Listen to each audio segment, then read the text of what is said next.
വയനാട് ഇടതുമുന്നണി സ്ഥാനാർത്ഥിയെ നിർത്തരുതെന്ന് മുസ്ലിം ലീഗ് നേതാവ് KNA ഖാദർ. മുസ്ലിം ലീഗിന്റെ മുഖപത്രമായ ചന്ദ്രികയിലെ ലേഖനത്തിലാണ് പരാമർശം. വയനാട് മത്സരിക്കാതിരിക്കാനുള്ള മര്യാദ ഇടതുമുന്നണി കാണിക്കണം. കോൺഗ്രസ് പാർട്ടിയെ സഹായിച്ചില്ലെങ്കിലും എതിർക്കാതിരിക്കുക. UP-യിൽ മായാവതി ചെയ്ത പോലെ കേരളത്തിലെ ഇടതുമുന്നണി പരാജയപ്പെട്ടൊരു മോഡലാകരുതെന്നും ലേഖനം. ചുമരുണ്ടെങ്കിലേ ചിത്രമുള്ളൂ എന്ന പോലെ കോൺഗ്രസ് ഉണ്ടെങ്കിലേ ഇന്ത്യയുള്ളൂ, ഇന്ത്യ ഉണ്ടെങ്കിലേ ഇടതുപക്ഷമുള്ളൂ എന്നും KNA ഖാദർ ലേഖനത്തിൽ കുറിച്ചു. വിവരങ്ങൾ സൂര്യ സുജി നൽകും. സൂര്യ, ഏതു സാഹചര്യത്തിലാണ് ഇപ്പോൾ ഇത്തരത്തിലൊരു പരാമർശം ലീഗിന്റെ ഭാഗത്തു നിന്നും? അതോടൊപ്പം തന്നെ എന്തൊക്കെയാണ് മറ്റ് ലേഖനത്തിലുള്ള മറ്റു വിവരങ്ങൾ?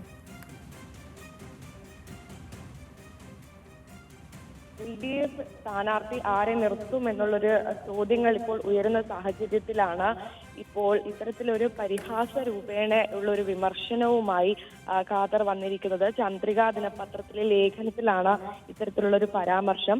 അതായത് ഇടതുമുന്നണിക്ക് വിരലിലെണ്ണാവുന്ന സീറ്റുകളെങ്കിലും നേടാൻ സഹായിച്ച കോൺഗ്രസ് പാർട്ടിയെ സഹായിച്ചില്ലെങ്കിലും എതിർക്കാതിരിക്കുക എന്ന ആവശ്യമാണ് മുന്നോട്ട് വെച്ചിരിക്കുന്നത്.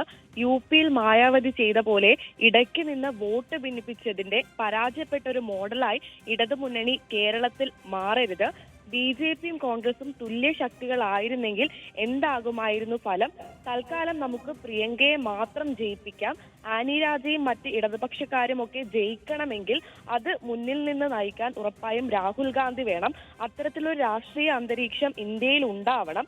ചുവരുണ്ടെങ്കിലേ ചിത്രമുള്ളൂ, അതുകൊണ്ട് തന്നെ കോൺഗ്രസ് ഉണ്ടെങ്കിലേ ഇന്ത്യയുള്ളൂ, ഇന്ത്യ ഉണ്ടെങ്കിലേ ഇടതുമുള്ളൂ. അല്ലാതെ ഇടതുണ്ടെങ്കിൽ ഇന്ത്യ ഉണ്ട് എന്നല്ല, ഇന്ത്യ ഉണ്ടെങ്കിൽ മാത്രമേ ഇടതുള്ളൂ എന്ന കാര്യമാണ് അദ്ദേഹം പറയുന്നത്.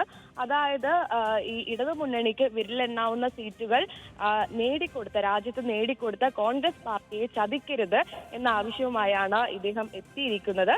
പ്രിയങ്ക ഗാന്ധിയെ ജയിപ്പിക്കണമെന്നും ആവശ്യം.